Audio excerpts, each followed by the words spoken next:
Assalamualaikum, selamat datang kembali di channel Aspen Rizal. Bagaimana kabar hari ini? Semoga dalam keadaan sehat dan dimudahkan rezekinya, amin. Bagi teman-teman yang baru mengunjungi channel ini, jangan lupa klik tombol like pada video ini jika suka, dan klik tombol subscribe yang masih berwarna merah. Pada video kali ini saya akan membahas tentang aksi demonstrasi tolak mandat vaksinasi COVID-19 dan pembatasan sosial di Australia. Dilansir dari laman Al Jazeera pada 20 November 2021, dijelaskan oleh Dana Morse dari Al Jazeera bahwa ada kekhawatiran di antara sebagian masyarakat tentang beberapa undang-undang manajemen pandemik yang saat ini coba disahkan oleh pemerintah negara bagian melalui Majelis Tinggi Parlemen.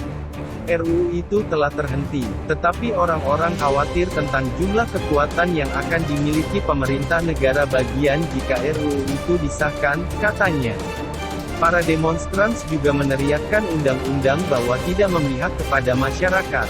Sebab, jika kebijakan ini dijalankan, maka beberapa orang yang tidak divaksin dengan alasan tertentu akan tidak bisa bekerja, tambahnya. Seperti diketahui, demonstrasi ini akan berlangsung selama minggu-minggu ke depan, dan bukan tidak mungkin akan menjadi lebih besar lagi. Di tempat lain, ada beberapa ratus orang juga melakukan demonstrasi dengan membawa tuntutan melawan rasisme dan fasisme. Menurut Nahwi Jimenez, salah seorang demonstran mengatakan bahwa aksi ini merupakan pesan solidaritas bagi petugas kesehatan Australia. Mayoritas orang mendukung langkah-langkah kesehatan ini yang sebenarnya telah membantu jutaan orang tidak terkena COVID, katanya. Untuk diketahui, pada hari Sabtu, ada 166 kasus COVID-19 baru di negara bagian Victoria, di mana Melbourne adalah ibu kotanya. 5 orang lagi meninggal. Negara bagian New South Wales terpadat, di mana hampir 92% orang divaksinasi lengkap, melaporkan 182 kasus baru.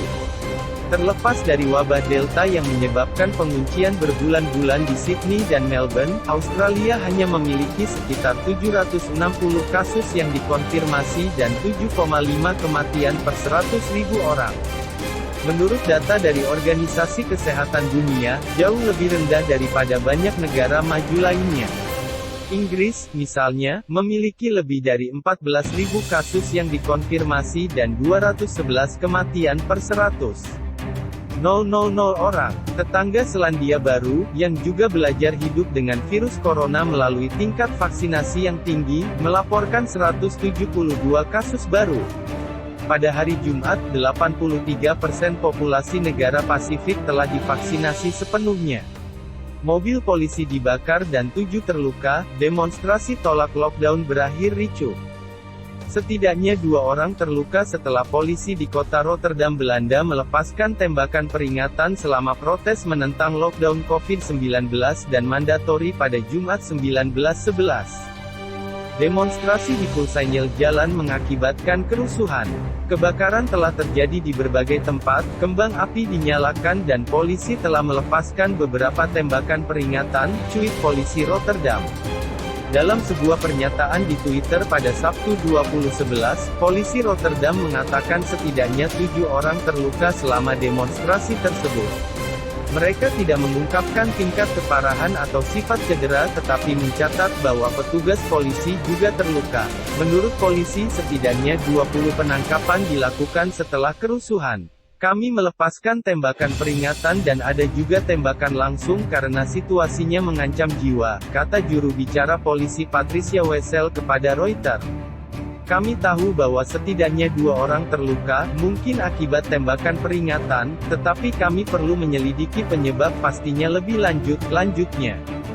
Beberapa ratus orang telah berkumpul untuk menyuarakan penentangan terhadap rencana pemerintah untuk membatasi akses ke tempat-tempat dalam ruangan bagi orang-orang yang memiliki Corona Pass, yang menunjukkan bahwa mereka telah divaksinasi atau telah pulih dari infeksi. Corona Pass ini juga tersedia untuk orang yang belum divaksinasi, tetapi memiliki bukti tes negatif. Polisi mengeluarkan peraturan darurat di Rotterdam, menutup transportasi umum dan memerintahkan orang untuk pulang. Meriam air dikerahkan dan polisi menunggang kuda melakukan serangan untuk membubarkan massa. Pihak berwenang juga meminta para pengamat dan orang-orang yang merekam gambar kerusuhan untuk mengirim rekaman itu ke polisi untuk penyelidikan lebih lanjut.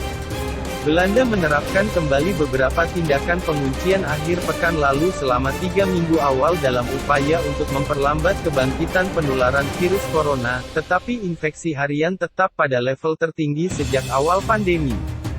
Demikianlah informasi hari ini. Nantikan info selanjutnya melalui channel ini. Jangan lupa tekan tombol subscribe-nya.